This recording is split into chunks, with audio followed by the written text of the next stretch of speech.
Hi, it is Vikki Rude, and this is Mindful Minute. And please subscribe. I think it's over here. Please subscribe. And I'm looking to get my name in the URL. Otherwise, because I don't have 100 people, it doesn't say anything. It says gobbledygook. And I wanted to say Mindful Minute. So if you could subscribe, even if you don't watch it, that's awesome. That would be a big favor. All right, March 31st is today, and the reading is The Practice of Being Real. As the sun cannot withhold its light, we cannot withhold what feels real. As the earth keeps going by turning itself toward the light day after day, we have no choice, despite all forms of etiquette and training, but to keep turning toward what we feel is real. Otherwise, we become cold little planets spinning in the dark. Very often, when I am confused or depressed for a long period of time, it is because I have stopped turning toward the light of what feels real. At times like this, I have to break the darkness of my spinning with a very small and simple step that often seems huge and difficult because I have been spinning in on myself. I have to practice being real by saying what I feel, not just once, but continually. I have struggled my whole life with this. Like most of us, I learned to survive by withholding what feels real.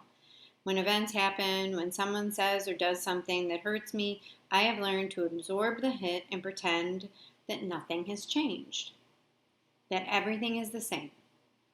But when I do this, my energy is used up in maintaining the pretense that nothing has happened, and I begin to spin coldly in the dark. It is so simple, yet so brave to say that we are hurt when we are hurt, that we are sad when we are sad, that we are scared when we are scared. In very direct and daily ways, this energy of realness, this mana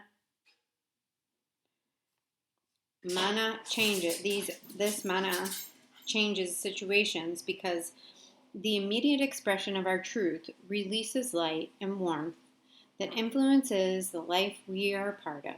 This is the way our spirit shines. And I want to say, this is the way. If you get it, put a little note in the comments.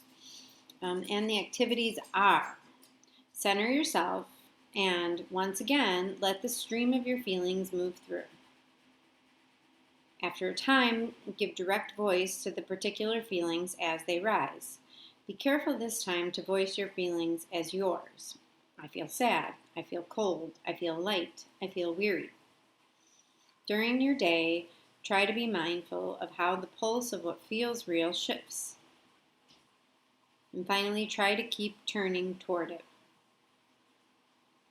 And this is a skill that we can all learn. And it's so funny because we think that we are absorbing it and pretending like everything's okay, and we think that people don't know.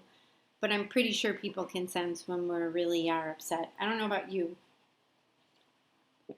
but how many times is someone like, "What are you thinking?" And usually that's because when I say that, it's because I can sense there's something off, right? And I want someone to tell me the truth or just come clean about what's going on with them. And really, I can't make anyone tell the truth. I can only make myself tell the truth, and I can only share my feelings. And I've gotten a lot better at doing that, but I certainly have had to protect myself, or I have been uncomfortable and it's just a knee-jerk reaction. Are you okay? Yeah, I'm fine. And it's usually very evident, and people just don't talk about it. I think that people know when something's going on with someone, and either we don't ask or we don't tell. And for me, learning how to tell on myself, learning how to communicate my feelings when appropriate with the people that are important in my life.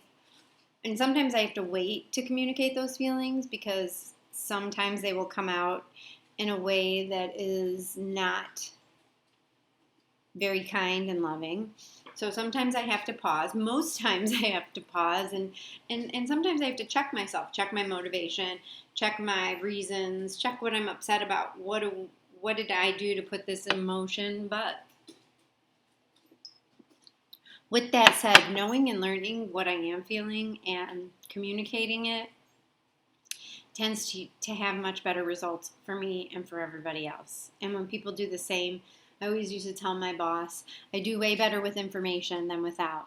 I do way better when I know where things are coming from than just having to guess. And knowing that about myself, figuring that out about myself took some time, but when I was able to communicate that, things were released that I held on to. So I highly encourage you to tell on yourself in a loving and kind way, and not necessarily to everybody, but at least to yourself. At least tell yourself if something was frustrating to you and you're leaving somewhere and it's not worth it to get in an argument or to get frustrated, but say, wow, that made me feel pretty sad, or write it down, or whatever it takes. But especially with the people that you love and that are near and dear to you, it's a good exercise, and it's not always easy, and it can be incredibly uncomfortable,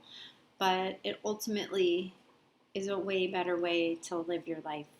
And serenity and strength and love are able to flow through you much easier when you are telling the truth, and when you're not all caught up with all this pain inside of you, or this frustration, or this whatever it is that you're holding in. So I hope you're well. I hope you come back again tomorrow. I am going to post a couple of days that I didn't post. So you're going to get hit with like 3 in a row. This one is for March 31st, but just be prepared if you're on Facebook anyways. Be well, be kind to yourself and others, and I will be back. Namaste.